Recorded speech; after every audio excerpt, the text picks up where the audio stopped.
अस्सलाम वालेकुम नाजरीन, ये वीडियो बड़ी ही तवज्जो और गौर के साथ सुनिएगा।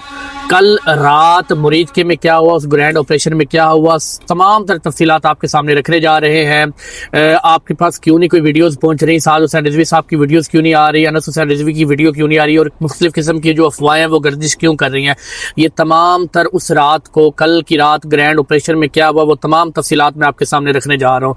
नाजरीन, हुआ कुछ यूँ कि हुकूमत की जानिब से साद हुसैन रिजवी से कहा गया था कि हम आपके साथ मुज़ाकरात इस शर्त पर करेंगे कि आप अपने इस जलूस को, इस लॉन्ग मार्च को रुकवा दे। साद हुसैन रिजवी साहब ने लॉन्ग मार्च रुकवा दिया। 24 घंटे गुजर गए, लॉन्ग मार्च रुका रहा। आवाम जो थी वो थोड़ी कम होना शुरू होगी। लोग कुछ थे जो वो अपने अपने जिनके पास घर थे वो घरों की तरफ रवाना हो गए।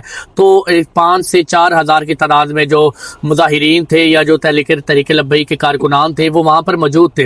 हुकूमत की हटदर्मी ये हुई कि हुकूमत ने रातों रात इस्लामाबाद से पुलिस मंगवाई, पंजाब के तमाम अजला की पुलिस को इकट्ठा किया और ऑपरेशन का आगाज़ किया।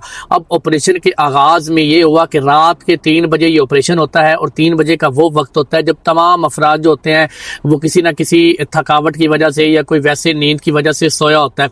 तो तब जितने भी कारकुनान थे वो एक्टिव नहीं थे। और हुआ क्या कि इन्होंने सबसे पहले वहाँ पर जहरीली गैस फेंकी, जिससे मुतअद्दिद जो कारकुनान थे वो तो पहले ही बेहोश हो गए। उसके बाद स्ट्रेट फायरिंग शुरू की, मजमे को बिखेरा। साद हुसैन रिजवी साहब और अनस हुसैन रिजवी साहब और जितने भी शुरका थे, तहरीक लब्बई के कारकुनान के जितने भी अमीर थे, वो तमाम कंटेनर पर मौजूद थे। ये फोर्सेस आगे बढ़ती हुई कंटेनर के पास, और बताया जा रहा है तकरीबन 14,000 के करीब अफराद थे इन सिक्योरिटी फोर्सेस में जो इस एहतजाज को ख़त्म करने के लिए आए थे।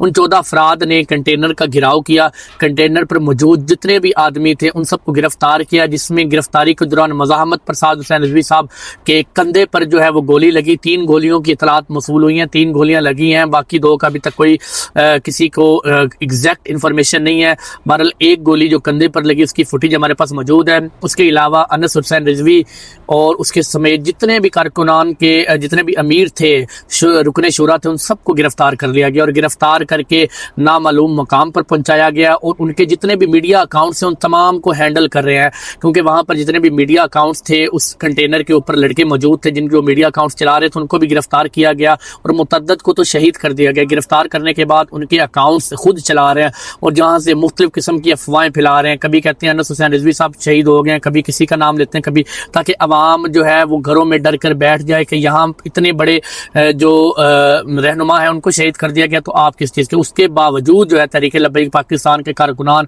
पंजाब भर में, पाकिस्तान भर में जो है वो मुकम्मल हड़ताल कर चुके हैं। कराची आधा बंद हो चुका है, फैसलाबाद सरगोदा रोड बंद हो चुका है, लाहौर, कुरंगी टाउन और इस तरह के मुख्तलिफ जो इलाके हैं, शादरा वाली साइड, वो मुकम्मल बंद हो चुकी है।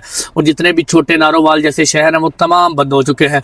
तो हुकूमत जो है इस वक्त इनकी हिरासत में अलामा साद हुसैन रिजवी साहब भी हैं, अनस हुसैन रिजवी साहब भी हैं, और साथ मौजूद अलामा फ़रूकुल हसन और जितने भी रुकने शुरा उस कंटेनर पर मौजूद थे और लब्बैक मीडिया सेल की जो टीम लीड कर रहे थे वो भी गिरफ्तार किए गए और उनमें से एक को शहीद भी कर दिया गया। तो ये है, अभी तक वहाँ पर जब सुबह का टाइम हुआ तो लाशें नहीं थी। बताया ये जा रहा है कि इन लाशों को भी उठा लिया गया है, हुकूमत की जानिब से, पुलिस की जानिब से लाशों को भी उठाया गया है और उसके साथ साथ जख्मियों को भी साथ लेकर जाया गया।